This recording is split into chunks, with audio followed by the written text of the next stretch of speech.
Welcome to the Model Rail Replacement Podcast, helping you get to your onward journey. A friendly service that helps you get from A to B, or probably nowhere at all.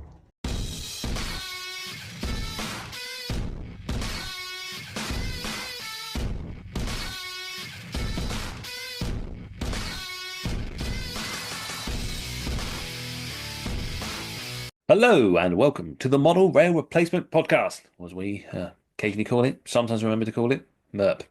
I'm your host, James, and with me is co-host and producer. Sam, good morning, everyone. Hello, Sam. How are you today? Do you want the honest answer, or do you want the happy answer? I'm just pretending we're not recording this again. So for those of you at home, if James and I sound a little bit miffed in this recording, it's because we were about three-quarters of the way through the intro, and then the computer that we record on just died, which filled me with absolute dread. And unfortunately, we lost that recording. So we're going to try and be chirpy. And unfortunately, I'm not very good at hiding my feelings. I have a terrible poker face. But I mean, before we started the second recording, I was in a good mood. I was happy. I've been very, very busy with outside of hobby, day job, life. I've been demolishing a lot of my garden. I had a big above ground pond when we moved into it, and I've now demolished that, and that's taken a few weekends worth of work to do. So that's gone. But I was saying to James in the previous What happened recording, to the fish? so we rehomed all the fish and the frogs. We have a family member who also has a pond, so we rehomed 7 frogs and 2 fish. However, I have been told that one of the fish did not make it past the first weekend that they were installed. Yeah.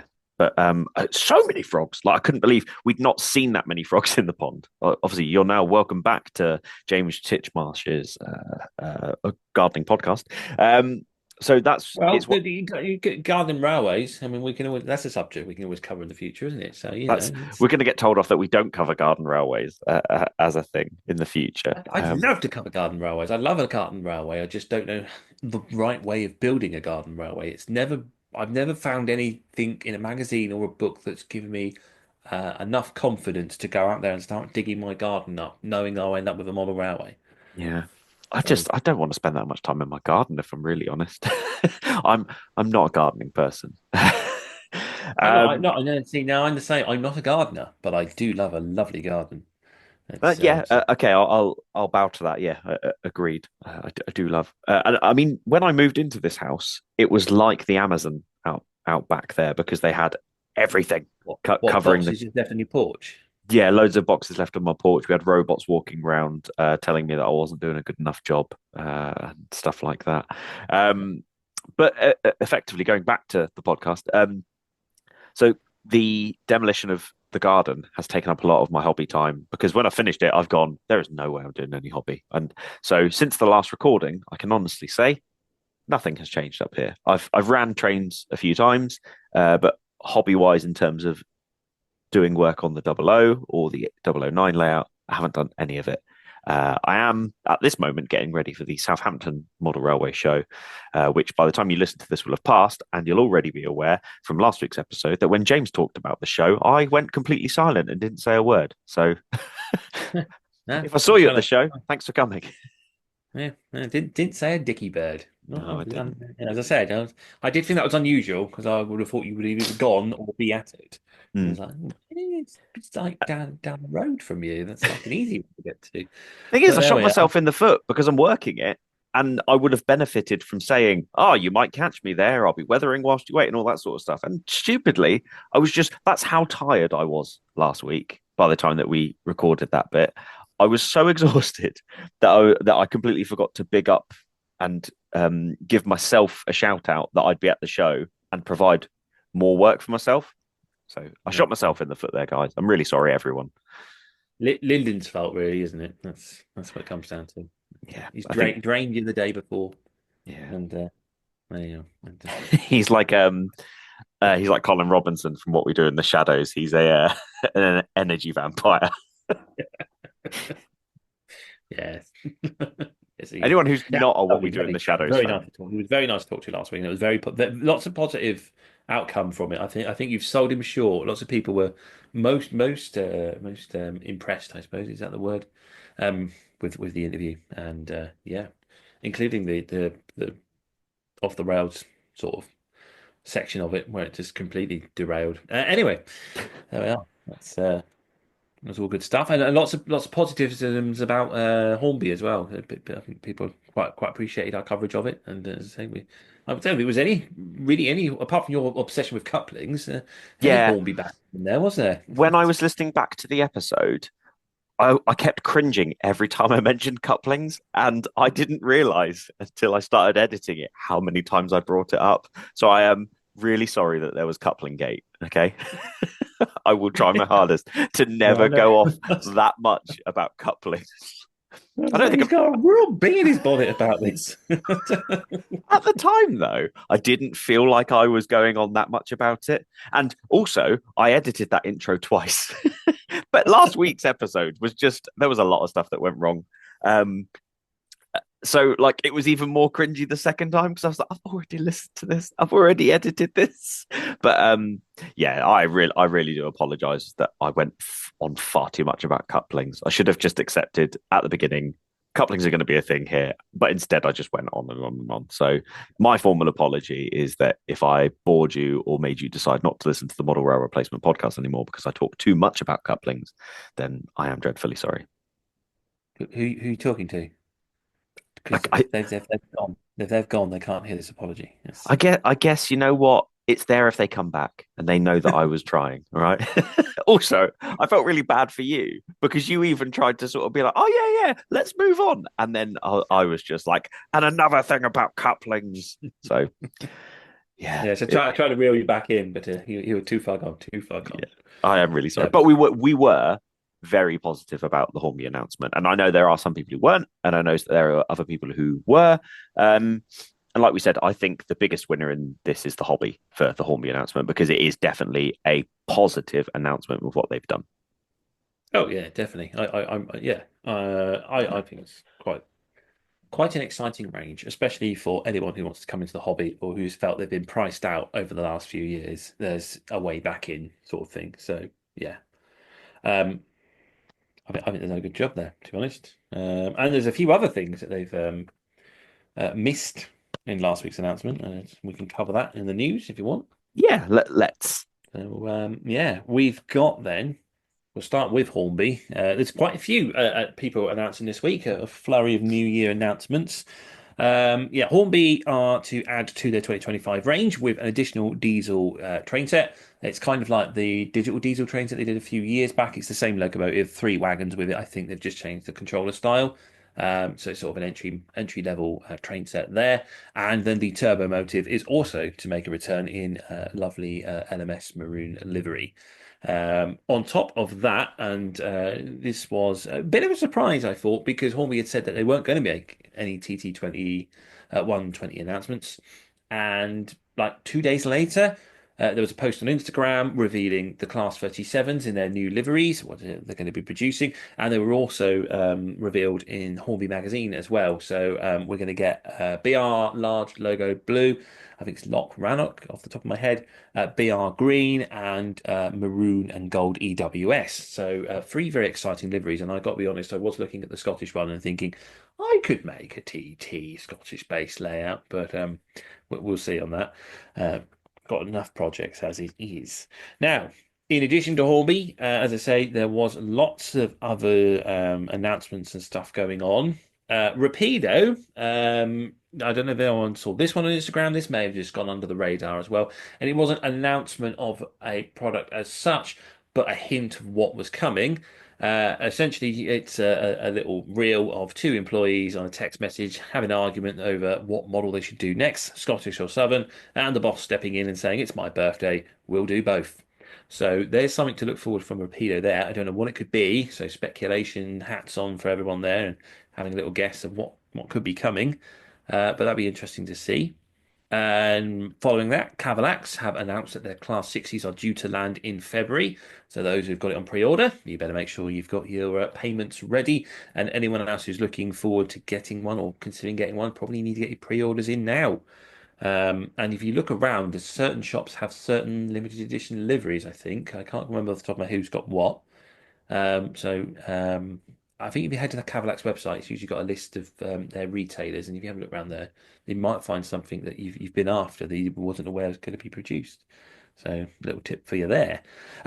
Also, we've got Daypol producing more KWA and stroke KTA pocket container wagons. I think that will be a welcome return by many modern image modelers. I haven't seen these around for a very long time. So yeah, looking forward to seeing them coming from Daypol.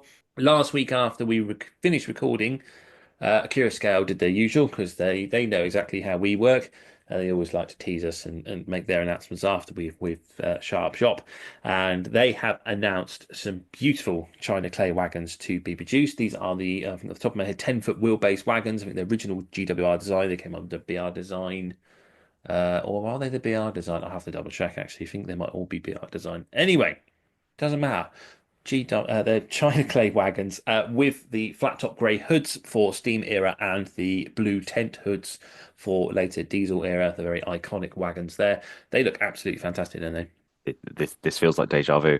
I really liked that the Toblerone style triangular tent hoods that they have on the clay wagons. I think is what they're most iconic for, and I think they look lovely. But if I was picking one to buy, that would be my choice because I love that triangular look. I think it's such an interesting wagon style. But I was really impressed with the flat sort of tarpaulin versions, and the texture that Akira Scale seem to have got on there looks phenomenal. And I think if you can validate having these on your layout or they're a wagon that you want, I think you wouldn't be upset by these. They look phenomenal. And in terms of wagons, probably not what everyone's shouting out for, but it is a very lovely looking wagon. Yeah, I know. I think they something that we didn't realize we wanted. Because Bachmann have been producing the China Clay wagon for many years now. I remember um, my dad having the blue hood ones, and probably like a lot of steam era modelers, just because they're iconic and they look really nice. I remember looking at magazines and you've seen steam engines putting these blue hoods, but the blue hoods are diesel era. They're a lot later. So yeah, the flat grey hoods was the original way the China clay was transported.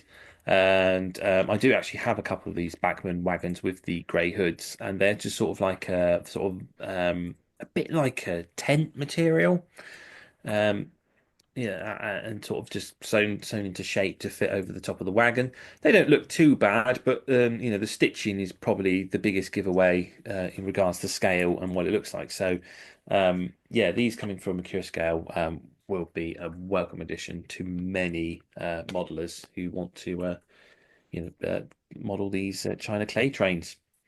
So yeah, nice one from Cura Scale there. I think they've got their usual discounts offering on buying so many packs and 10% off and 5 packs for 15% off the top of my head. Yeah. So yeah, head to Cura Scale website to have a look at those. Finally, Oxford Rail, which I don't know if we ever established if they had separated from Hornby or not, but considering that this announcement ran with the Oxford Diecast announcement, I'm assuming it's all in one family. Um, Nonetheless, it's still good news for us modelers because they have announced the Oxford Rail Boardson Tractor. Oh, that get me words out. Tractor shunter. So this was for anywhere that found the costs of running a locomotive too expensive. They just get a tractor with a nice big sort of plank on the front of it and use it for shunting wagons that way.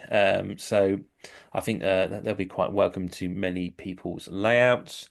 Um, Obviously, you can get one working to shunt wagons. That'd be even more impressive. But we'll have to see on that one. They've announced some new wagons in regards to a GWR totem wagon. This thing, I mean, it looks like a toy in the CAD. It's that sort of short, it's a very short sort of length bogie flat wagon. So those have been announced. They're going to be doing some banana vans. I think they're Great Eastern origin, although there was Southern region liveries in there as well. So yep, they're coming. There's some 12-ton tank wagons, and the pilchard wagon is to return in various liveries as well. So there was quite a few wagon announcements from Oxford Rail there. So that was everyone's news for the week. I think Hellion were the only one that didn't jump on the bandwagon, off the top of my head. Maybe Revolution trains as well, but otherwise most people got something out in the last sort of week to bring in the new year. Right, well, it's Fight Club week. So many people have been asking, when were you going to do diesels? How were you going to do diesels? We've pretty much run out on the format of picking LNER, GWR, big four railway companies having a big fight at the end. So this will just be one all-inclusive diesel fight club, I suppose. Yeah, Shall we get to it? I am waiting for someone to say, "Oh, they're so diesel biased," after we've just done 5 or 6 that have been very heavily steam influenced. So, yeah, I'm afraid there's no kettles in the next segment of this show, apart from the one you may put on just before you listen and have yourself a nice cup of tea. But otherwise, we're going to take a break, see what Lord Chester Worthington III's up to, and then we'll be back with our Fight Club. Sir, a delivery has arrived for you. Bring it through, Wilson. This'll be my loco I sent to Emperor's Path. Was it airbrush or oils this time? Both. It's all very affordable. Even for a poorly paid butler like me? Oh, yes. Just remember, Emperor's Path Weathering. Contact Sam at Emperor's Path via email at emperorspathcontact@gmail.com or Instagram at emperors_path. If it's not filthy, let's fix that. Look at that.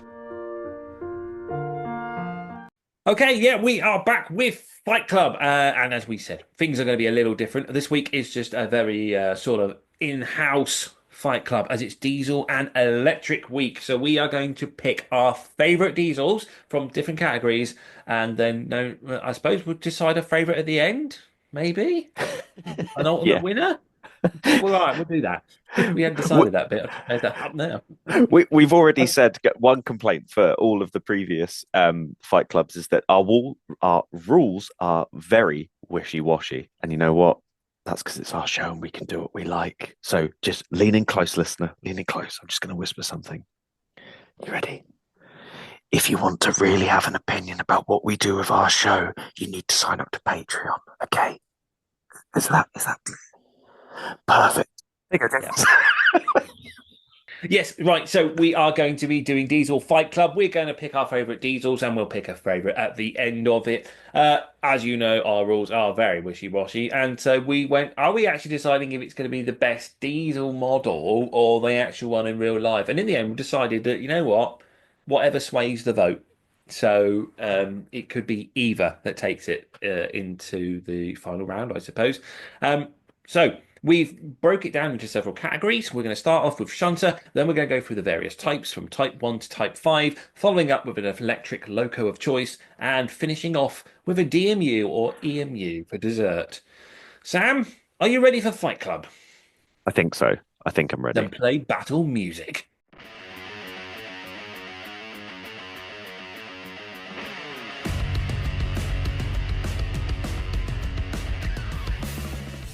Right then, first round is shunter, and the first thing you need to know is Sam didn't do his homework. So we'll find out he's done and what he's about to read off Wikipedia. Sam, what's your choice? So for the shunter, I've gone for the trusty, the reliable, the being revisited again, the Class 08 shunter. Yeah, I knew you'd go for Class 08 shunter, and I thought, I know how this Fight Club's going to go. So basically, just to let you know, we don't know each other's lists on this one, a bit like the Royal Rumble Fight Club at the very end. Was it the Royal Rumble or was it the BR one? No, BR. I think both of them we didn't know the rules. I can't remember. We did the Royal Rumble, didn't we? Because it was all the best of the best, wasn't it? Yeah. So we should have known that one. Yeah. To be honest, James and I don't know each other's lists. We're going in James did a lot of the legwork in the last few seasons with all of the with all of the Fight Clubs, and he's sick of it. He said he didn't want to have to do everything all by himself. So I've been tasked with doing homework, and then, like a real naughty boy, I've force-fed my homework into the system within the last 30 seconds. I did that because I knew that you weren't such an aficionado of steam, but I thought once we got to diesel and electrics, you'd have a bit more knowledge on it, so therefore I didn't need to carry you. But obviously I did.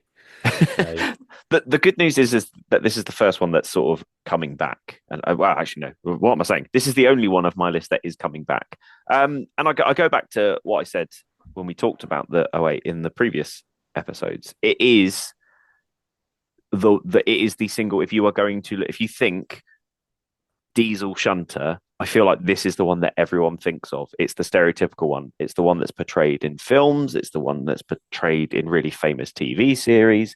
And like we said, out of all locomotives made for the British Railways or the British Rail Network, this is the one that has got the most produced of it, totaling 996. I don't know if you want me to do the same spiel I did for the last time I did the BR Fight Club that had this in, because this is a returning one. You're about to read the exact same thing you read last time, aren't you? Yeah, exactly. If you want more information on the '08 shunter, then please listen to our episode BR Fight Club.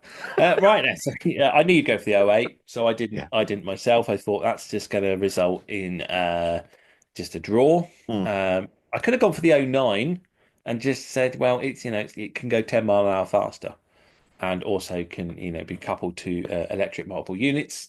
And maybe that would have swayed it for me. However, I went for a shunter, which I think is quite a cute looking shunter. I've always really liked it. It's the Class 03.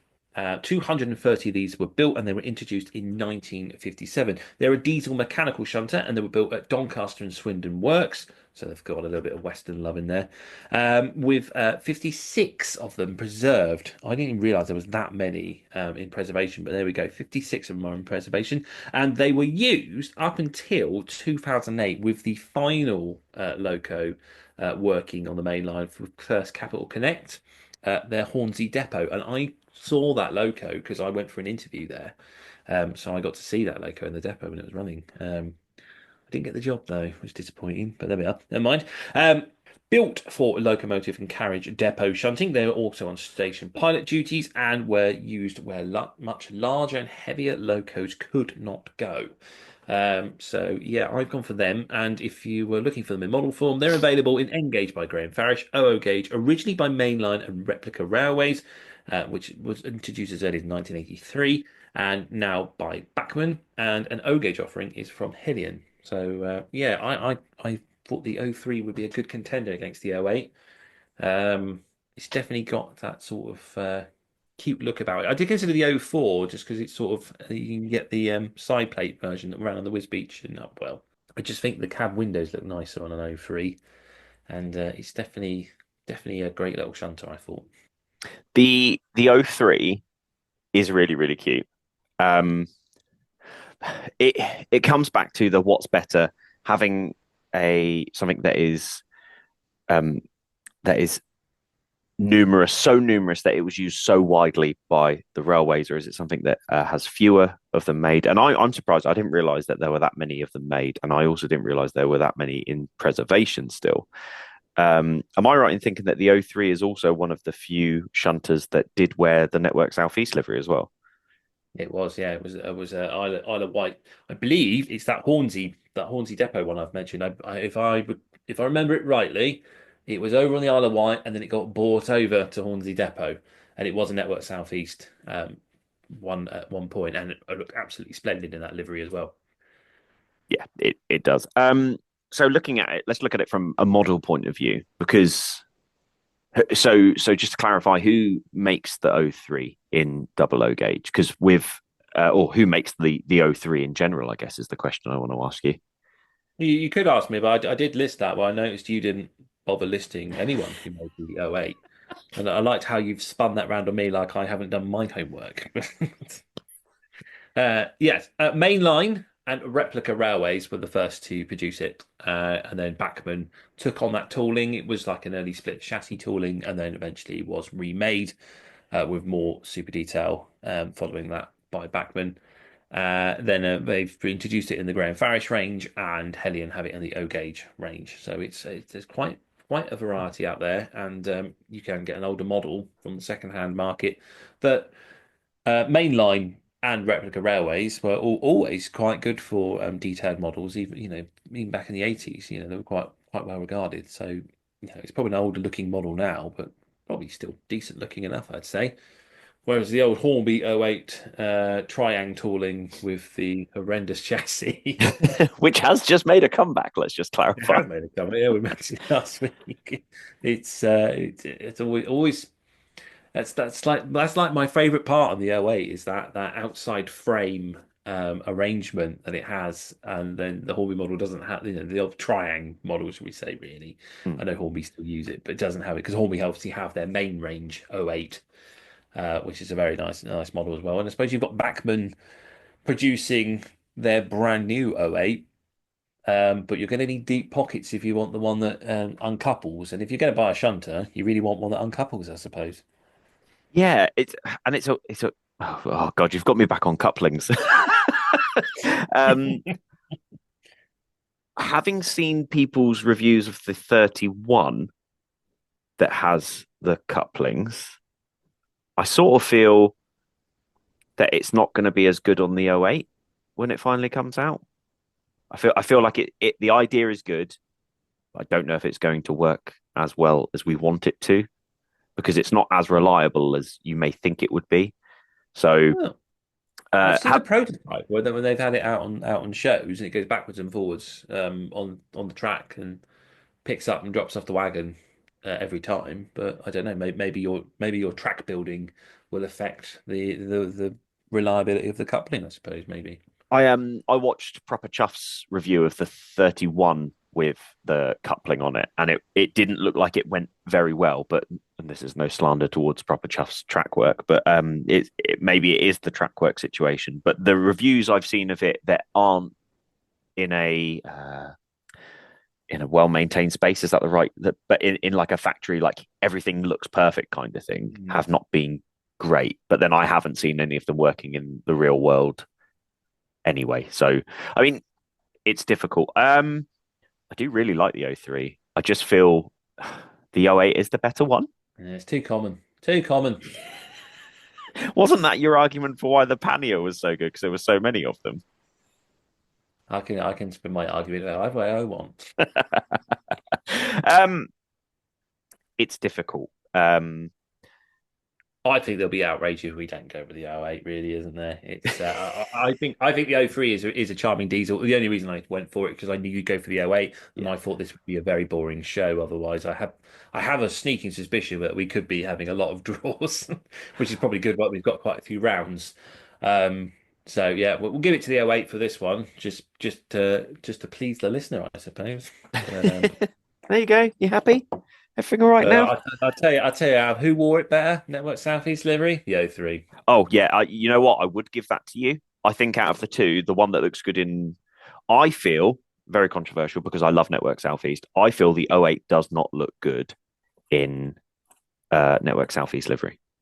Too busy for it, isn't it? Yeah, there's so much going on detail wise on an 08 that it's just BR blue with wasp stripes is the perfect 08 livery. Yeah, that's my theory. But I do think that the 03 Network Southeast does look really, really nice on it.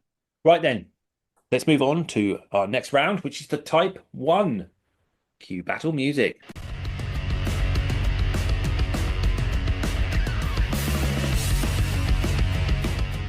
Right then, we come to round 2, which is Type 1. So this is going to get confusing. It's our choice of Type 1 locomotive. And go on then, Sam. What did you go for? So for my Type 1 locomotive, I feel like we need to sort of preface that we're going to be using the term Bobo and Coco a lot over the course of this episode. Is that? Would you agree, James? Wikipedia is using that term a lot. I didn't need to copy it across, but yeah, no. Well, do you know what, James? For those of us who did properly, I can't even say that with a straight face. So those of you at home, a Bobo is a 2-axle bogie and a Coco is a 3-axle bogie. Agreed, James? Okay, What's cool. Class 31? Class 31 is a Coco. No, it is not. What? It is not a Coco. Is it not? It's an A1A. Go on then. Right, just actually, no. Tell you what. Wait until we get there. You can tell me then. The weirdest thing about the different types is how many appear in each. So like the Type 1's got quite a few, Type 2's got barely any, Type 3's got even less, and then Type 4 is huge. So you're in for a bumpy ride on this one. So I've gone for the Class 20.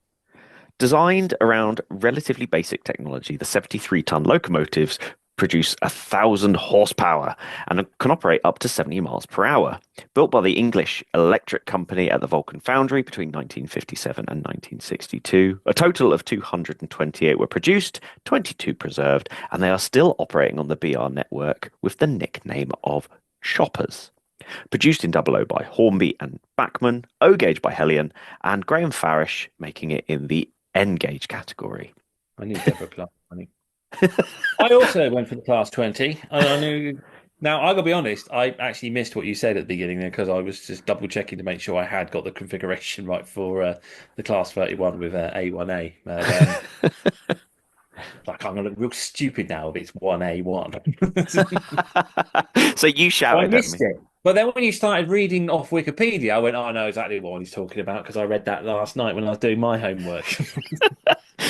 It's And I also picked the Class 20. I was going to go with the Class 17. I thought I do like a Clayton. I think they're really nice looking locos. I think they're nice looking models. But the 20 is just so much more appealing with the fact that they were one of the first diesels introduced. They kept their versatility by firstly being probably the only Type 1 that was actually any success, as everything else was just a pile of rubbish. And then also because they could be run nose to nose in paired formation, it made them far more useful to work on heavier trains. So the Class 20 is definitely the winner for that one then, isn't it? And as you say, covered by Graham Farish and N-Gauge and then OO gauge. I mean, it's been around since Hornby 00. They first introduced it. Wren took the tooling on and they also made the Class 20. Lima did their own Class 20. Hornby took the tooling off Lima and done their own Class 20. And Bachmann have had their own Class 20. So it's been around for quite some time, produced by many different manufacturers. It just proves its popularity. There's no contest there, really, is there? It's just Class 20 for Type 1. Yeah, I think they're just stunning, and it is one of those ones that no matter the era and the livery that goes with it, they look really great. I know my favorite. What would be your favorite Class 20 livery? My favorite Class 20 livery. I like that large logo grey. I think it looks quite nice on it. It's quite an appealing one. Is that the red stripe one or the one with no red? One, yeah, that's my. I have two in the Rail Freight red stripe, and I think it is. I know they look really good in a lot of liveries. Do you know what one I think it doesn't look good in though? The GBRF orange and blue. Really? Yeah, whilst I was sort of Googling the 20, it was one I looked at and I went, I don't think I've ever seen it in that livery. And I was like, oh, I'm not sure I like it in that livery.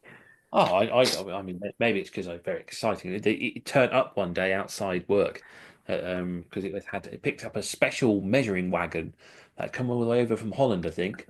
It had to take to Bristol Temple Meads, and there was just one of them come to pick it up, and it ran nose first. It was very exciting stuff.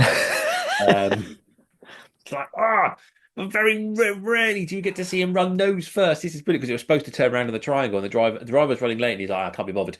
So, and then the other one turned up at some point, and then they went home one day, and I was walking the dog out and across the fields, and there they were. They came along. I was like, this is brilliant.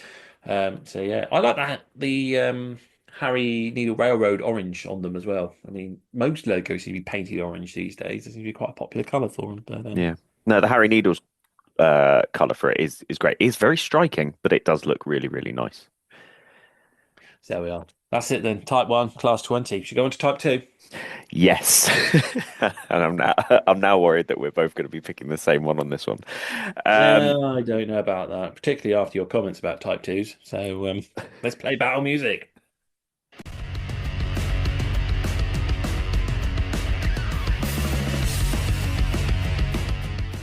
Right then, Type 2.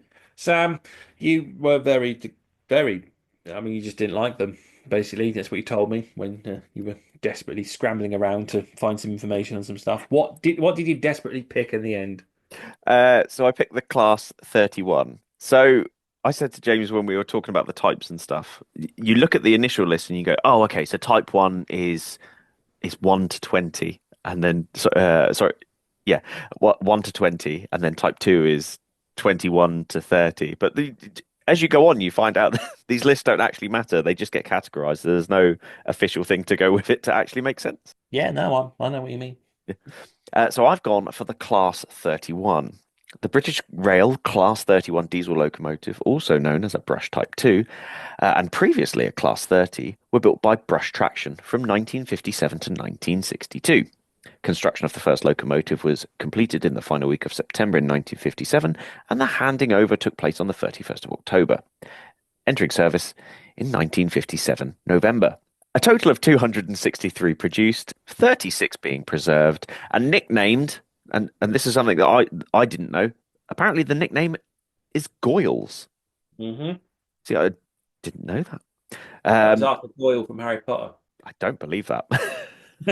I really, No, I don't know what they're called, Goyles. Yeah. I have no idea what they're called, Goyles. They've got a few nicknames that are all very, very similar to that, and Goyles looks to be the most predominant one. Produced in double O gauge by Hornby, Bachmann, and Acura scale now, with Hellion producing them in O gauge and Graham Farish in N gauge. One thing I found going through our list is that actually a lot of the manufacturers do cater in multiple gauges for a lot of the locos that I myself definitely have picked. You've definitely gone for the more popular ones. I've noticed.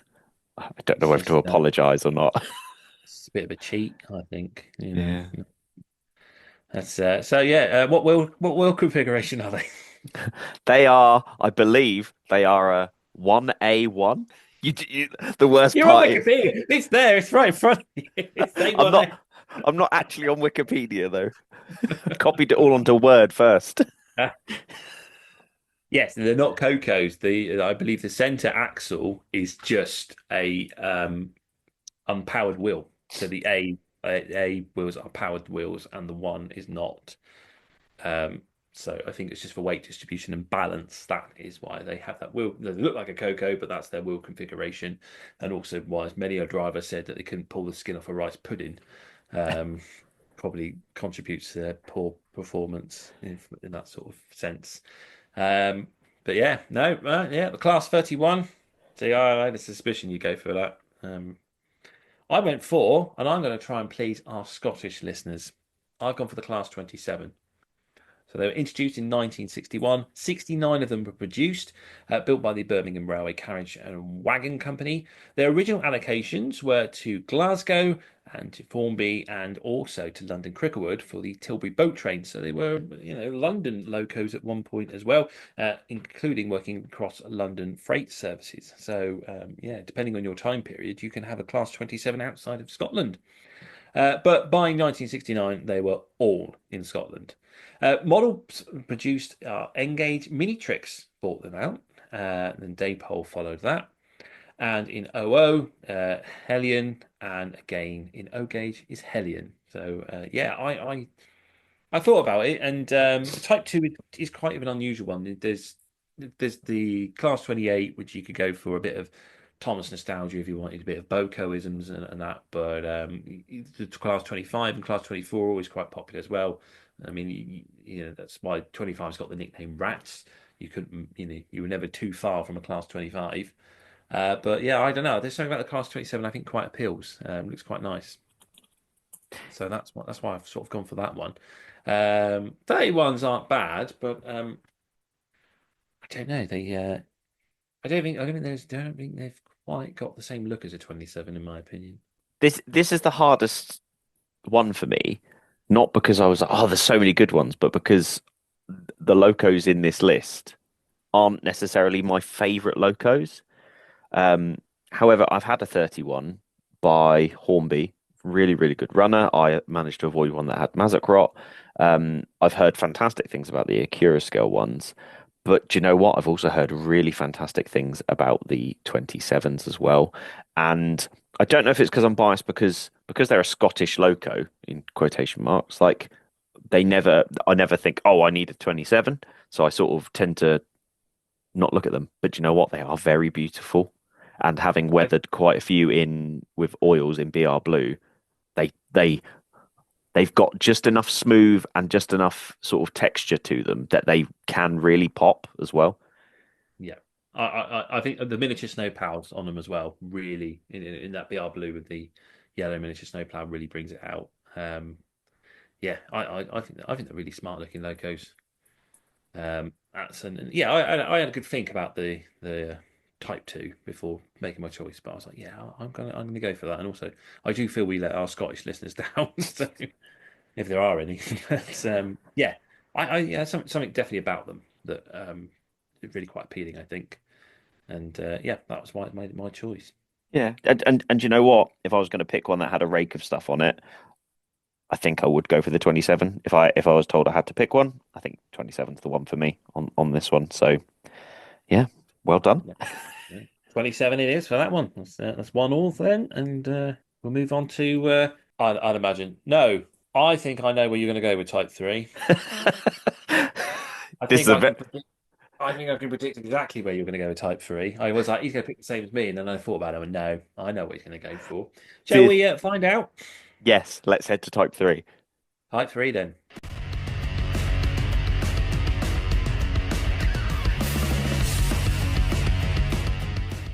Right then, Sam, I am going to predict for Type 3, because there's not much to choose from in Type 3. There's not. In fact, probably only two most popular choices, and I reckon I've gone for one of the popular choices, and you've gone for the other popular choice. So I'm going to say yours, and you say mine. Okay. I reckon you've gone for the Class 35. No, sorry. I Yeah, that's a Hymic. Do that again. Wrong odd number. The Class 33. well, I predict that you have, sir, have gone for the Class 37. Ah, you're wrong. Class 35. Yes, feel indeed. like- I went for the Class 37. Of course, I'd go for a Class 37. Why Yeah. wouldn't you go for a Class 37? So this is the smallest list out of all of them in the Type 3. But the thing I think is one of the it's such an interesting comparison is that the 33 and the 37, when you compare them sort of size wise and stuff like that, they're actually quite different in size and power, I think. I think if we're looking at this from, I'd be the worst good little Southern boy if I didn't pick a Crompton. So let me go through my spiel, and then you can go through your spiel, and then we can say our thoughts. Because I did look at it and I go, I might go for a 37, but then I was like, I know James is going to go for a 37, and I also know I love Cromptons because I think out of all of the locos on my layout, the most I have is a Crompton. So Type 3, Class 33. The British Rail Class 33, also known as a Crompton, is a Bobo diesel-electric locomotive. Ordered in 1957 and built for the southern region of British Railways between 1960 and 1962. A total of 98 were produced, 3 are still in service, with 24 preserved, and as previously mentioned, nicknamed Cromptons. They are produced in double O by Hellion, in O gauge by Hellion, and N gauge by Graham Farish. And I can't find this, but I'm pretty sure I remember buying a Hornby Railroad Class 33 as well, but I could have got my classes mixed up on that one. Yeah, Hornby took the Lima tooling and produced an OO gauge one, and Daypole do the 33. I don't think Farish ever did a 33, or maybe they did an older tooling one. Lima did an N gauge 33, if I recall. Did they? Yes. Big. They're always out of scale, the Lima N gauge stuff, so they're a bit fatter than British modelling. But yeah, it's I do like a 33. I do have a soft spot for them, particularly 33102, since I got to drive that one. But yeah, it's got to be a Class 37. Built by English Electric, introduced in 1960. 309 of these were built. That became a familiar sight on the network and were used for almost any sort of traffic you could think for them. Working, passenger trains on the Anglia for intercity, and then performing on freights and maintenance trains. In particular, the most famous one, I suppose, is the China Clay workings, which ties in nicely with those Accurascale wagons we talked about earlier. And even today, they're still on the network, used in traffic movement, stock movement, and stuff like that. Network rail measurement trains, and they just won so many great liveries. Uh, it's got to be a 37. And also, let's not forget, in real life, and suppose model form as well, because the Curaçao one sounds amazing. They sound brilliant. So yeah, I like a 33, I really do, but there ain't no 37. You're right. You're really right. And the thing that swayed me with this is we've only really got. So I model in double O. The only option you have for double O is the Hellion 33, and they sound great. They look great. They run fantastically. But you know what? You could pretty much get a 37 for most different budgets based on what's available out there. And like you say, Dave, as much as I'd love to sit here and say that the 33 is the clear winner here, a 37 is the better model. And I'd probably put them joint in real life. But in terms of the best model side of it, because that's what's going to have to define which one wins for me, I think the 37 is the winner. Because I even have my 37 that I own is an old Bachmann one, and it runs beautifully. And it's such an old tooling on it. And then you can just see within the last few years, they've just gotten better and better and better. And it's one of those locos that whenever I see someone put up the Intercity mainline executive Swallow livery 37s up there, it's the one I go, oh, that would be nice to have one of those. And I think they're just such a gorgeous looking loco. They sound fantastic. They're so beefy. They're powerful. And like you say, you can still see them everywhere on the main line. You can still see them preserved. Your options are endless for 37, and everyone can enjoy them because they go everywhere. Yeah, definitely. And yeah, as you say, model wise, I forgot to mention who actually made them, but yeah, you're absolutely right. They're available. Graham Farish have produced them now in a more modern tooling. I think they did them an older tooling. I think there was a Minitrix one off the top of my head, but I'm not certain. OO Gauge has been well catered over the years. Lima, Hornby took that tooling off them and have produced it themselves. Hornby used to do their own Class 37, but it wasn't as good as the Lima one. It used to use Class 47 bogies, if I recall, so the steps didn't line up with the door. But then, as you say, we've got a Curaçao's one. We've got Bachmann, who did a detailed one, and then they've then gone an even better detailed one. So they're, like you say, for your budget, if you want a 37, there's something out there for you. I think the hardest thing with a 37 is picking which livery. Yeah, definitely. And that's before Danny sends me a message and tells me that I've betrayed the Southern region. Because usually he does yell at me when I let the Southern region down, because I always let the Southern region down. That's not saying that the Crompton isn't. Did we say that it's called a tractor as well as a nickname? May have covered it, but everyone knows it's called a tractor. Yeah, they're called tractor.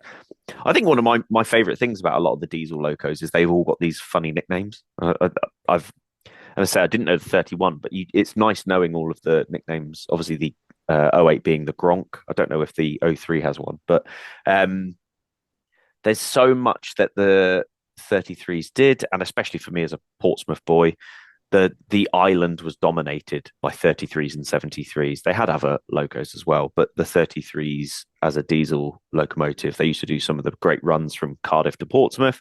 They did a lot of the maintenance and engineering work stuff on here. They are fantastic. But if you're looking at the fact that you're comparing a 33 to a 73, a 33 to a 37, it does feel like it's not a fair fight. Also, you like 37 so much, you're paying one network southeast, so that would be kind of what.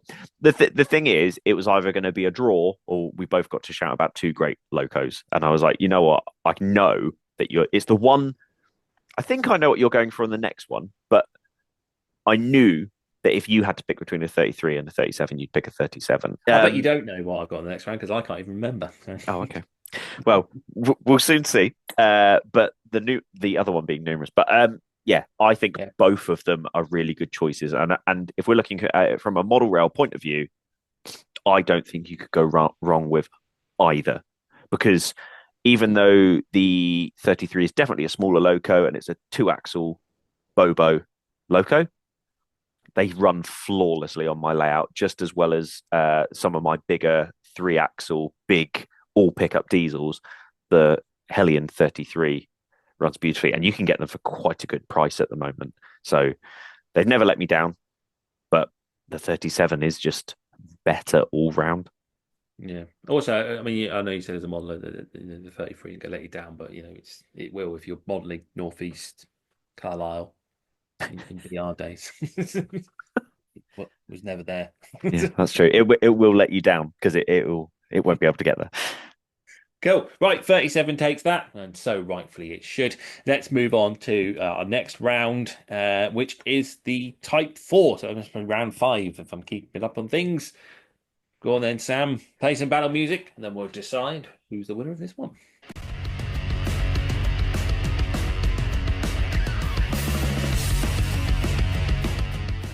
Right then, Type 4. The list starts to get a bit bigger as we get to the top end of the types. So what did you go for Type 4?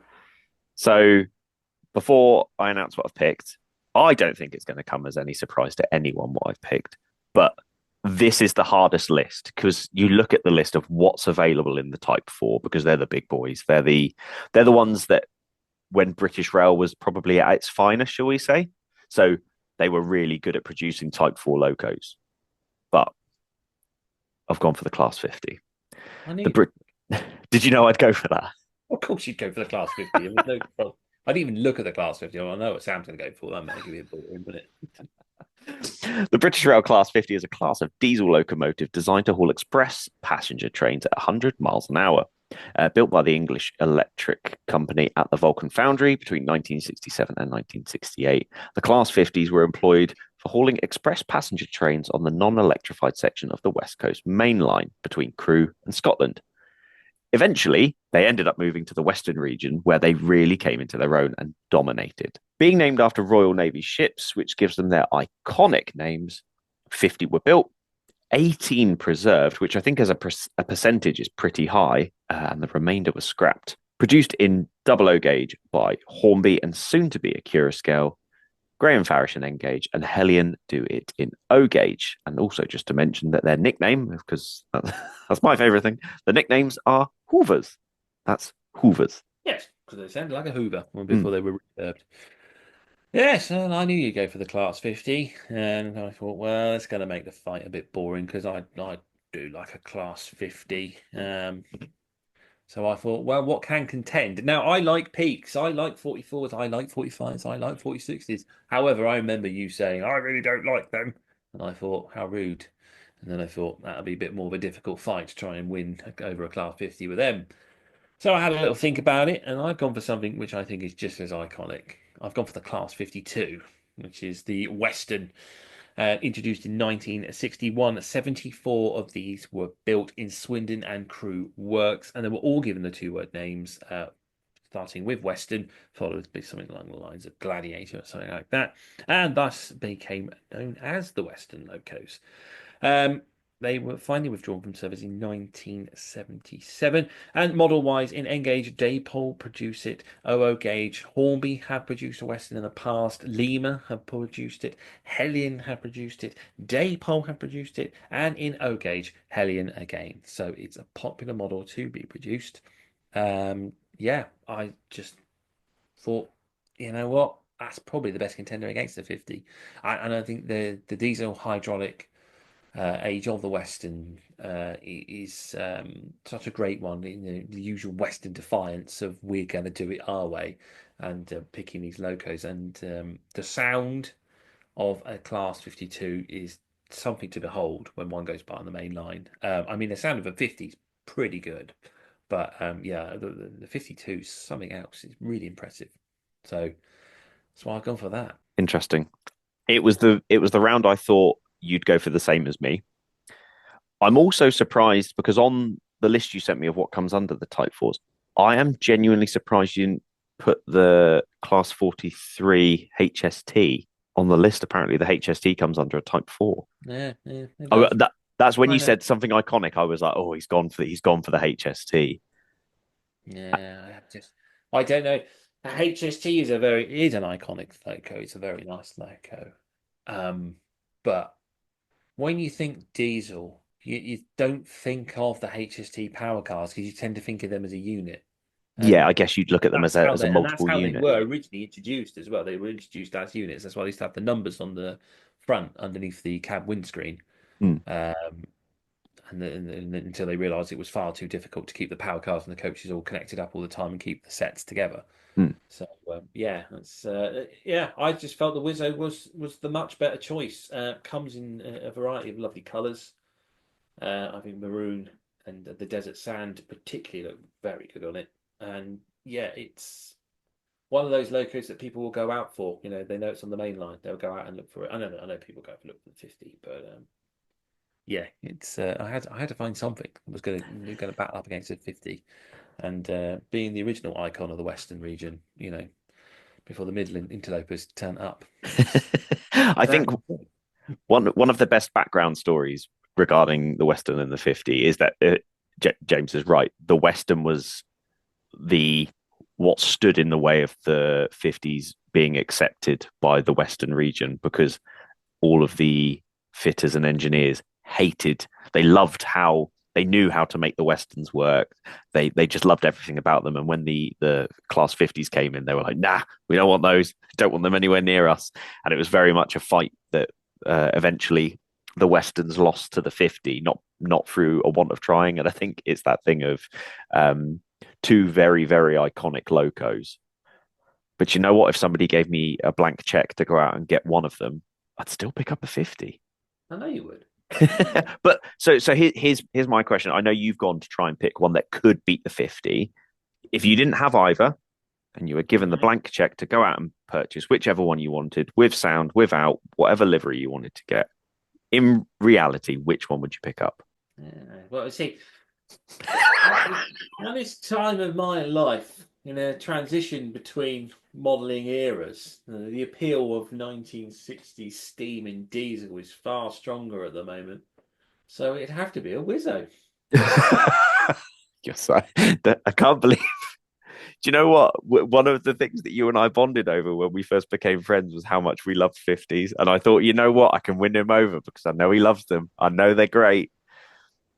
Okay, so go on then. Which livery? I really do like a 50, but do you know what? I think the 52 is got that. I don't know. I think it's more iconic. It's got a more appealing look. It all depends on your modelling era, I suppose. That's what it comes down. So which livery are you picking up the 52 in then? Try and sway me to the 52. I've tried to sway you why you should pick the 50. That didn't work. So now you try and sway me to the 52. I think that desert sand or khaki livery, the unique one. I don't know. It looks so good on it. Such a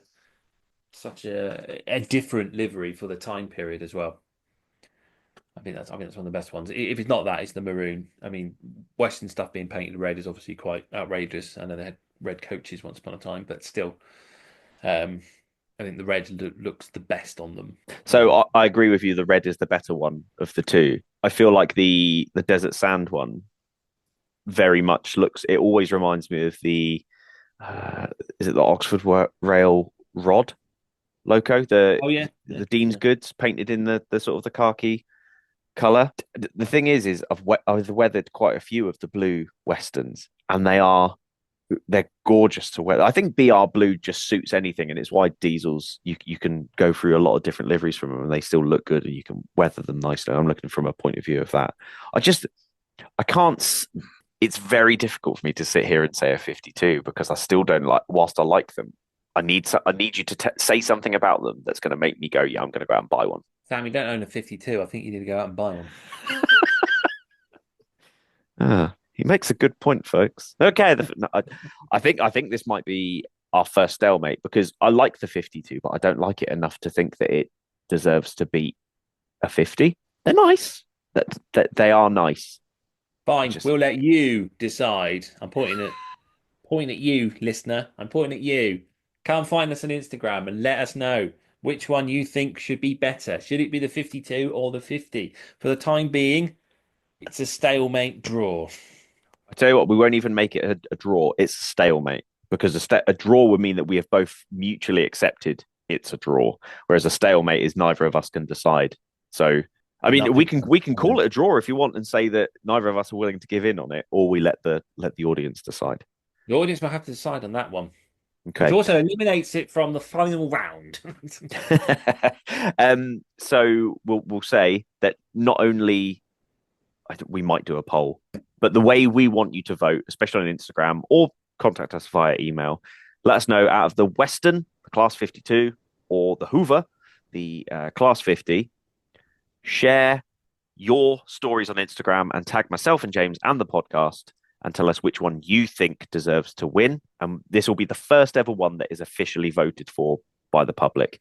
If you're not on Instagram, you can let us know by email. Telling me in person or telling James in person does not count.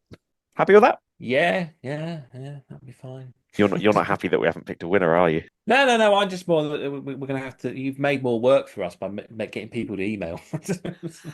I mean, you say more work for us. I don't The check Instagram poll would have been fine. Yeah, but the problem with the Instagram poll, and we've said this in the last few episodes, we have plenty of people who tell us they're not on Instagram, so we're alienating most of our audience. Yeah, well, we're MAGA here, all right, and we like to support Whoa, Zuckerberg. whoa! I am not in the same boat as James on this one. Very rarely. Do you not see who got put in charge the other day? You need to start changing your allegiance pretty quick. I'll go down. It's fine. That man is moved in like Emperor Palpatine. Oh. He's got Order 66 ready to go. Right then, that's a stalemate then on Type 4. But let's move on to Type 5.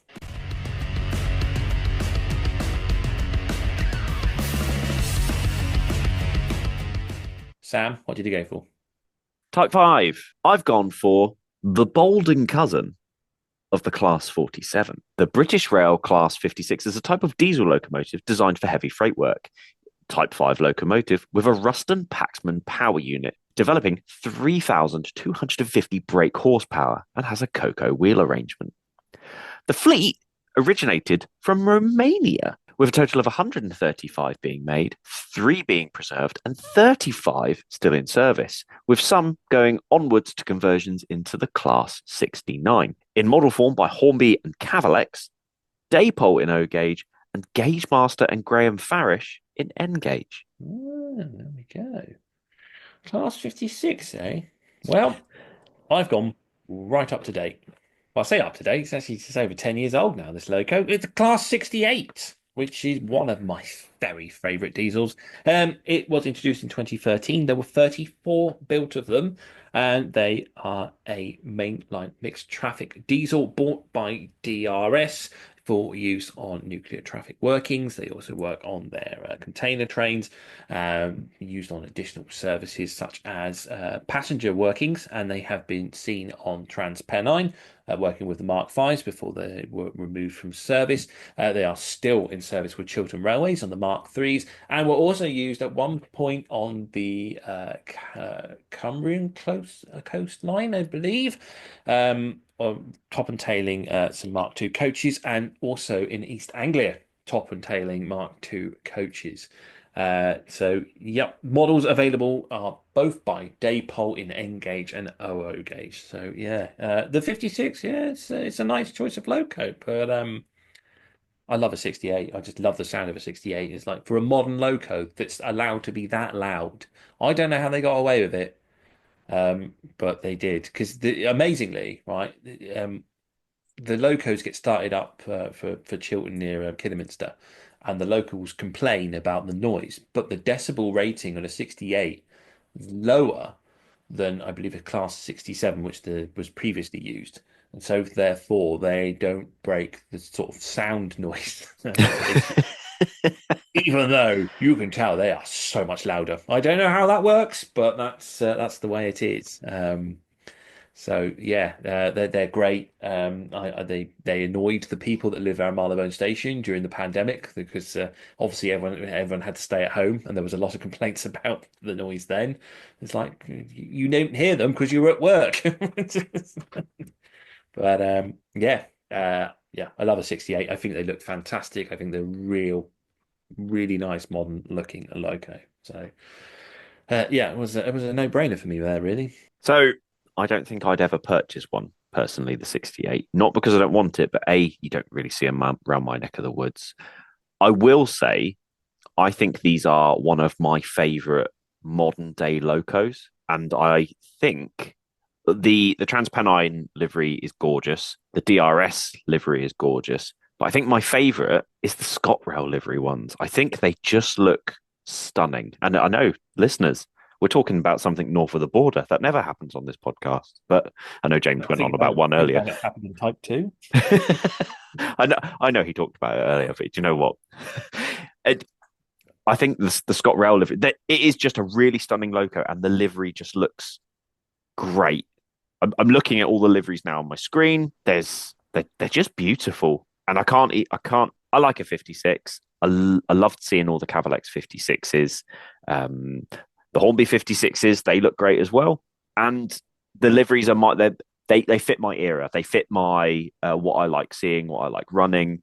They come in some of my favorite liveries, including that famous grey with rail freight red stripe. But the second James said a Class 68, I went, okay, yeah, I think he's got it, because it's a stunning locomotive. And looking at all the different liveries on it, I don't think I can pick a bad one. No, I think they suit whatever they get painted in really well. But yeah, I don't know. Yeah, that's one of the appeals for modern image modelling that came to me, particularly the TransPennine livery on them. Yeah, with Mark V coaches, that's sort of what swayed me to move away from NSE Western Region modelling and do something TransPennine, just because I wanted a 68 and I wanted those liveries. And the Class 56, yeah. It's obviously in real life, the Romanian built ones were terrible, and that they gradually got improved. And then obviously there are still some out there on the network. Model wise, the Cavalex model is probably one of the best diesel models to ever be produced. But yeah, for me, just the iconic appeal of the 68 is going to sway it for me in voting, just because I like them that much. Yeah. I can't fight it, because this is the 68 is also possibly the most European looking one, and it everything about it just feels new and lovely, and especially that TransPennine livery. If you get certain angles of it, it looks like it could be running somewhere else in the world, and I think that's what makes it look so beautiful. I think you've hit the nail on the head there. Yeah, sorry, I don't have a big fight for you, because the second you said it, I knew in my gut that you were right, because you said it and I went, yeah, he's right. Like, instantly. There's no point fighting a fight when I have that feeling already. So there we are then. Class 68 takes Type 5. Next then, we're going to go on to electric. Picking electric locos from the remainder of British Rail's class listings. And yeah, battle music, I suppose.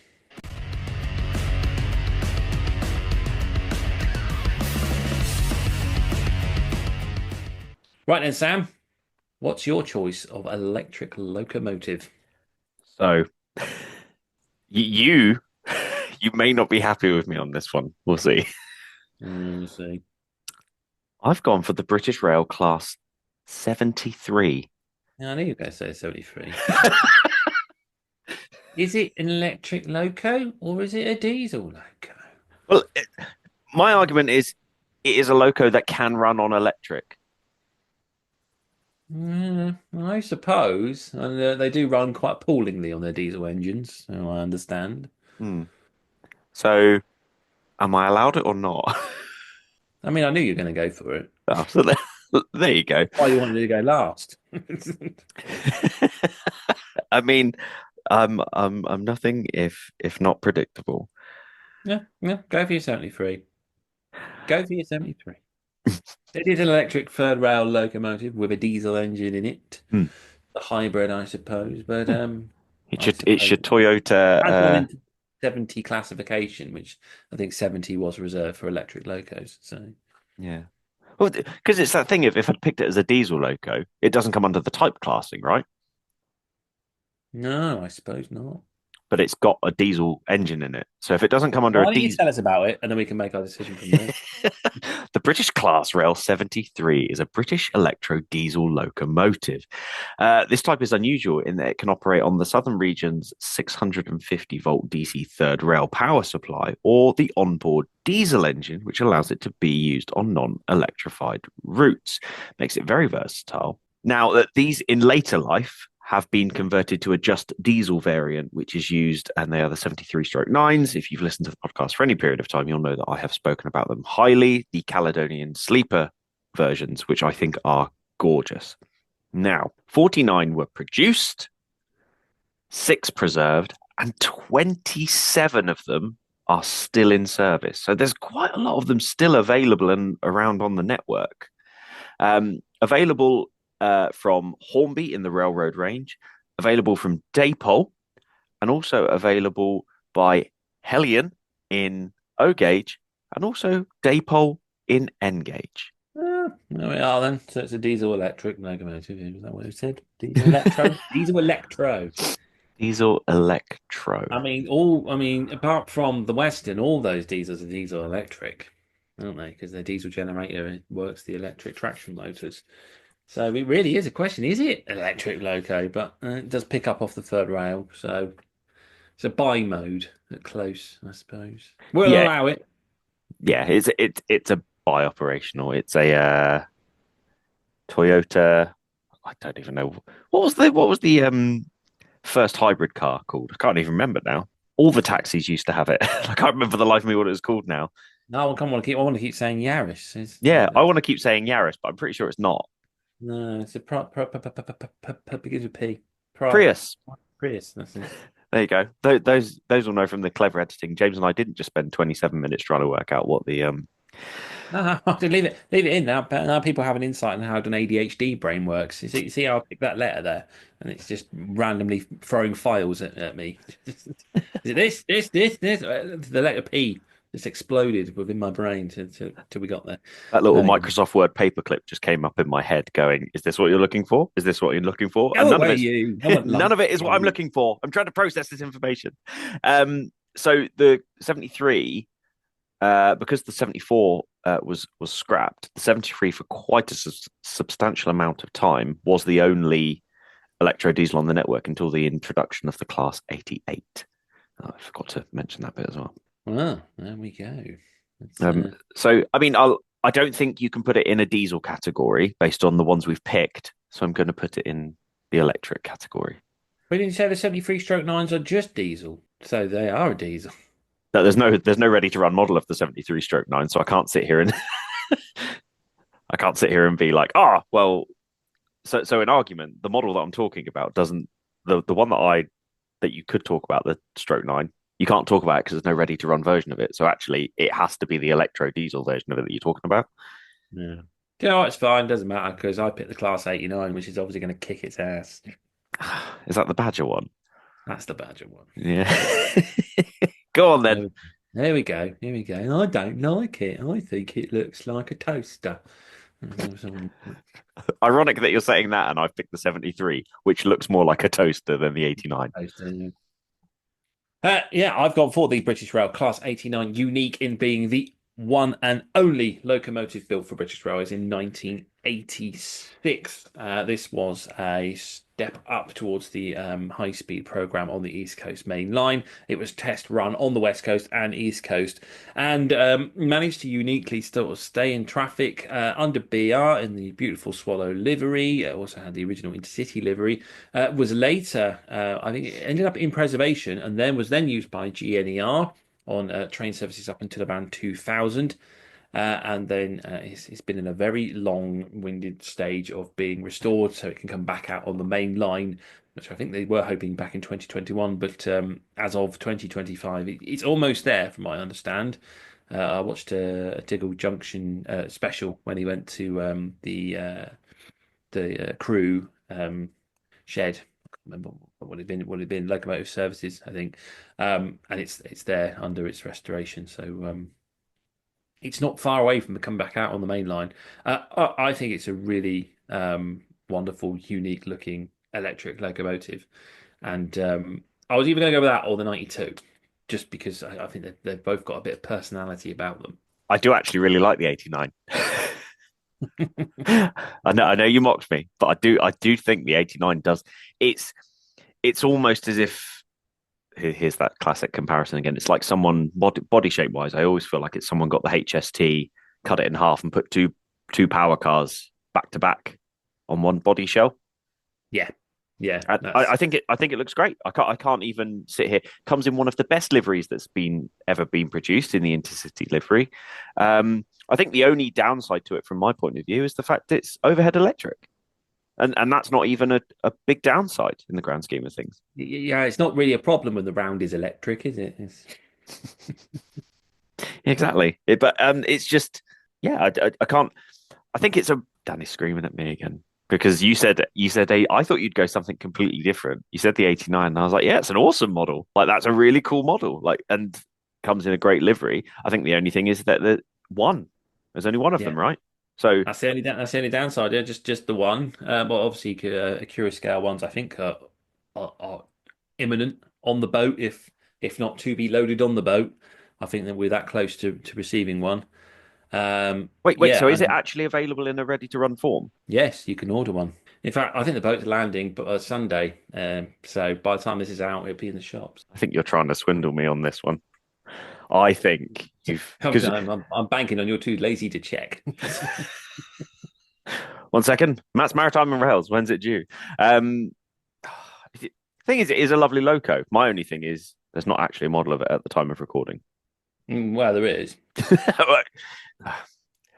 No. The problem. You want to be like that, right? There is an N-Gage version of it. The company no longer exists. I think they were called DJH models off the top of my head, and they did produce a Class 89. There you go. You're fine.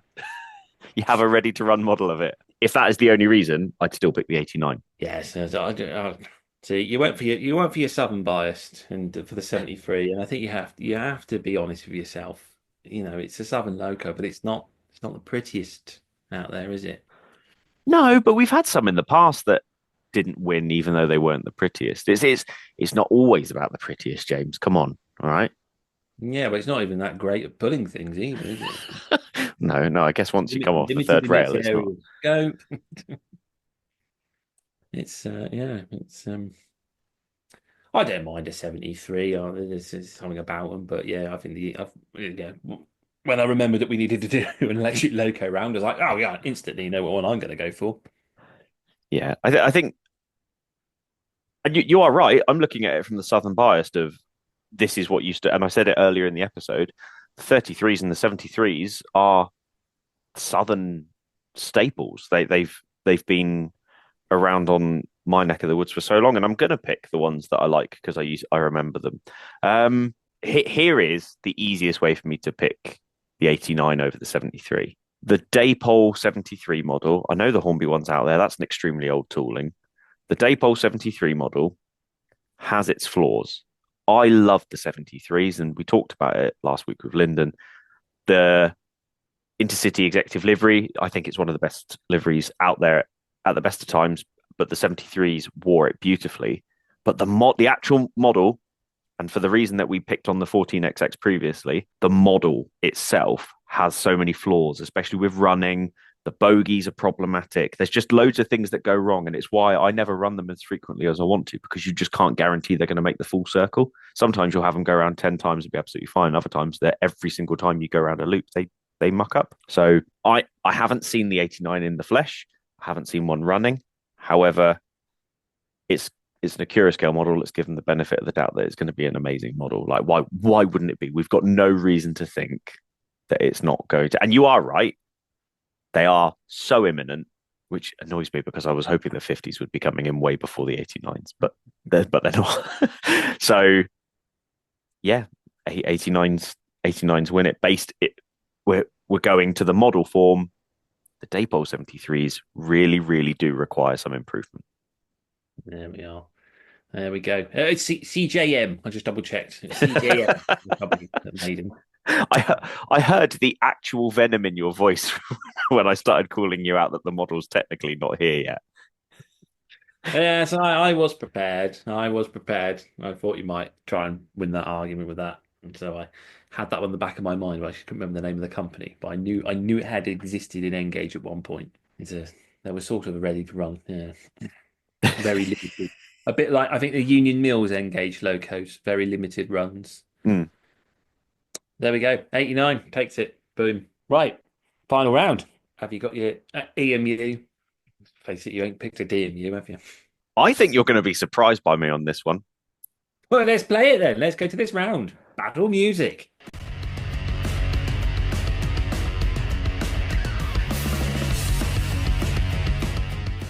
Go on then. What is it? What are you going to surprise us with?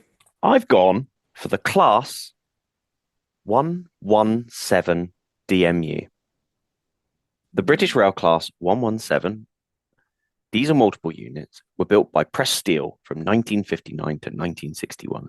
Delivered as 39 three-car units, when first introduced in 1960, these three-car units were all based on the similar Class 121 single-carriage bubble car. Used on the British Railways Western region for suburban work out of London Paddington, the units were largely based at Reading and Southold depots. The units remained in service for many years, working these services. A total of 123 units were made, and bear with me on this number because James and I had a conversation about this earlier. Technically, there's 16 units preserved because there's a minimum of 16 of all three pieces of the car made or still in preservation. So bear with me on that one. I was going to say, oh, right. Because I was going to say there is some of them were shortened to two-car later in life, around on the Bedford of Bletchley. Yeah. That just complicates things even further. Yeah, I've decided to go for 16. I feel 16 is the one because it has the centre car and both ends of the unit. You know what I would have said? I would have said, and there are many in preservation. There are many in preservation. Produced by Bachmann in double O gauge, produced by Hellion in O gauge. I've gone for this one solely based on my Bachmann Class 117 is the best, most phenomenal multiple unit model I own in terms of just everything. Yeah, it's a very good model. Remember when it first came out? Very impressive. With the couplings that allow you to obviously join everything up together. They look a bit more garish in the green BR livery. Because obviously they didn't have the corridor connectors put on until later in life, so they're a bit more obvious. But the Network Southeast ones hide it a bit better. So yeah, they are very good model. Very good model. That makes it tough because I've gone for and I did think about the 117, and again I was like, I bet you'll go for it. You won't go for the 121 because we've already had the 121 previous. So you'll go for the next Network Southeast-ish most common unit, and that was the 117. I went for the 101, which I think deserves a good honourable mention. These were built by Metro Camel Washwood Heath in Birmingham and were introduced from 1956 in various formations, from 2-car, 3-car. I think there may even been a 4-car variant. And they're so successful on the network that they were last ran on the 24th of December 2003. So they ran up to that point. So I think the only one that beat it is the 121 bubble car with Chiltern Railways. Keeping their two into service up until around 2017, 2018 off the top of my head. But yeah, I just, there's something about the 101. Again, I think it looks very nice in Network Southeast livery. And it's one of those units. And I remember watching a YouTube video where someone had got some old camcorder footage where they're out riding behind locos. I think it's on the Western region. And there's a 101 pulling at a station there, just filming out of the window. And look at that pile of old and it's just like the attitudes have just changed now. Because just I think someone even said in the comment section, it was like, oh, how we'd long to be on one of those now. But yeah, there's I think they're quite charming. I quite like the 101, but model-wise, you're right, the 117 is a much more superior model to the 101. It's got the engine hidden underneath the seating, so it's not being exposed through the windows. I don't think the 101 has that privilege. It's quite an older model, and obviously follows the older design techniques of trying to hide the motor in the guard's end. So yeah, it's that was my choice, but I think model wise, 117 is definitely the better of the two. Yay! I've been letting everyone down so far with this, but I just think, and this goes for a lot of the new Bachmann. And I had this thing of, why are some of the new Bachmann multiple units, especially, such high prices? And I think with these and the 159s, you can really see the value in them for the fact that the wheels are connected to mechanisms. You've got the power unit. So I think that effectively the two trailer ends have power to the wheels. That sounds stupid. They are powered and they help move the loco. So they're, unlike that typical thing of the power car's the only one that has the wheels that are locked unless they're being powered. All of them on these sort of 3-car units that Bachmann have brought out recently, they've all got that mechanism, that sort of thing. And I think it just really shows how good they are now. Yeah. I mean, they are definitely one of Bachmann's best models that they've produced. And I know this might have come as a shocker to a lot of people, and probably if I hadn't had the model, it would have been a high contender for me, but probably wouldn't have been the winner. And like, I know you said you're going to pick an EMU, but unfortunately, like I sat down, looked at all my favorites, and I was like, well, the 411 is amazing in model form. And then I sort of sat there and thought, which one is the best model out of all of them? And whilst the 411s are great models, they're great runners, they're not as impressive as the 411.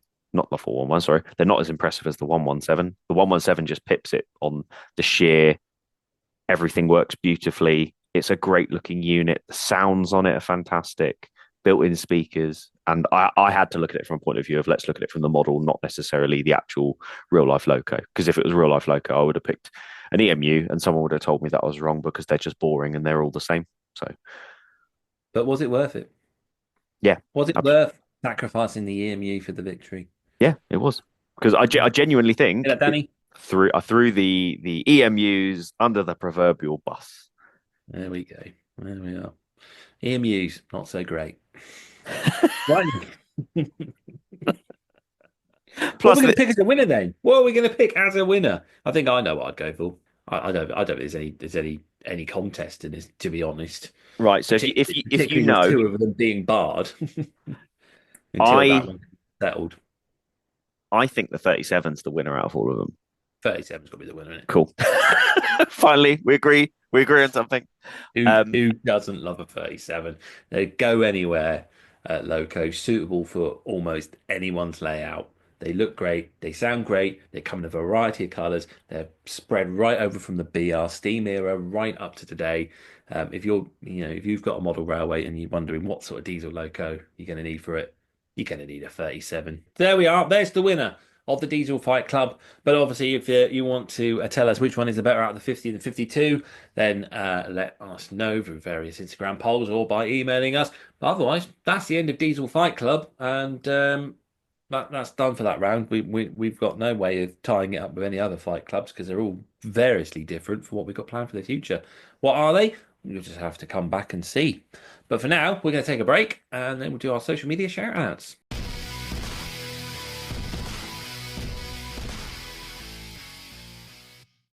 Hello there, dear listener.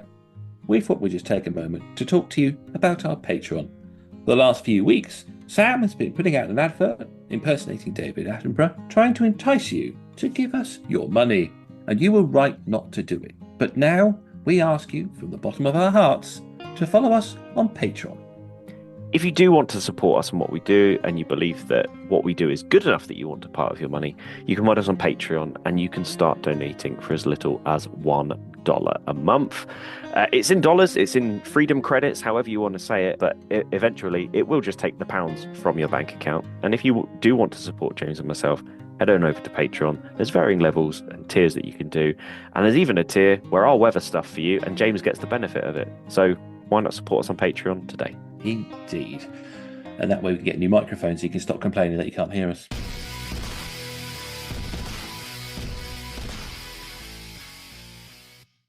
All right, then we're back for our social media shout outs and also the exhibition diary. So I'm going to just have a quick look up for that.